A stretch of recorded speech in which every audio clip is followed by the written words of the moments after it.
Hello, the topic for today's session is ERP market tiers. This is Hassan Mir from 02protraining.com. So we will try to understand what are the three tiers in the ERP market and what is the purpose of dividing the ERP market into different tiers. So you can consider tiers as groups. So we divide the ERP vendors into three different groups, and the sole purpose of dividing vendors into groups is to study the market, especially the market segmentation. One can ask, why do we usually divide ERP vendors into three tiers? Why not two tiers or five tiers?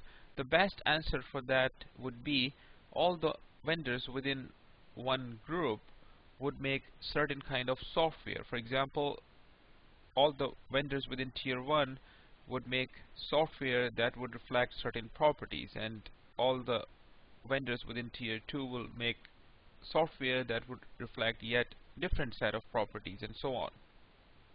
So let's take a look at what kind of properties are reflected by the software created by vendors within tier 1.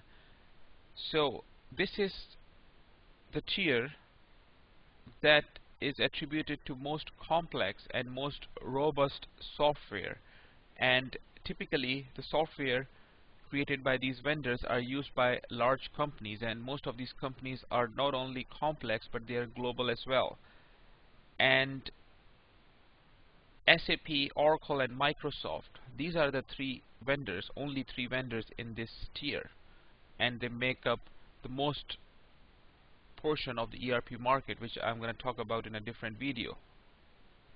Let's talk about tier 2 now. So the software made by tier 2 vendors offer mid-range complexity, and the software is robust and flexible enough to meet the business requirement of the client.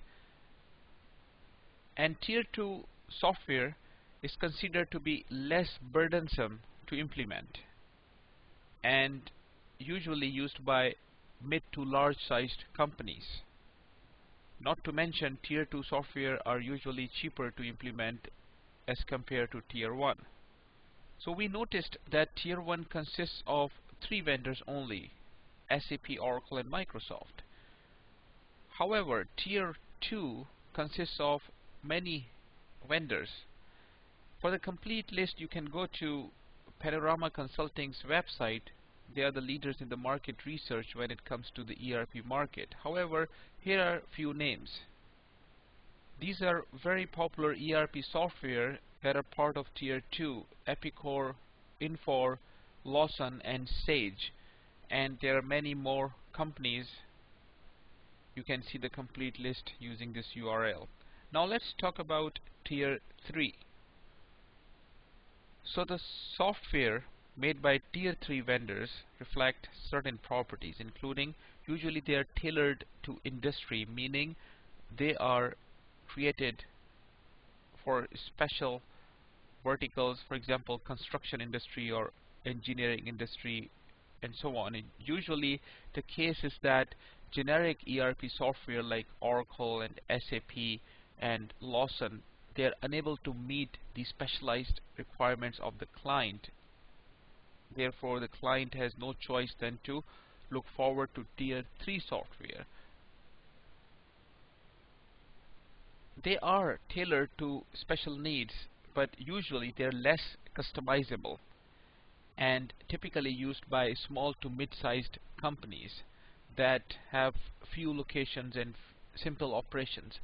So usually global companies would be inclined to use tier 1 software like Microsoft Dynamics e-business suite from Oracle or SAP ECC, for example.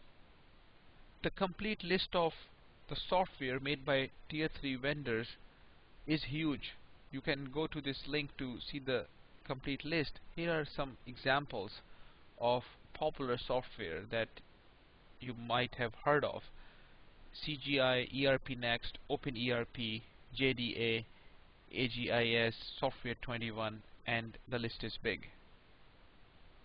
So just to put things in perspective, ERP market could be imagined as a pyramid. The top of the pyramid would be tier 1, consisting of 3 companies: Oracle, SAP and Microsoft, occupying almost half of the market share. Then tier 2 consists of about 20 companies, and tier 3 consists of about 100 plus companies. Now, real quick, a recap: tier 1 software is most complex, robust, and usually used by mid to large size companies and usually global companies. Tier 2 software is not as deep in functionality as tier 1, but it is offering enough functionality to meet the client needs and a little bit less expensive to implement as tier 1.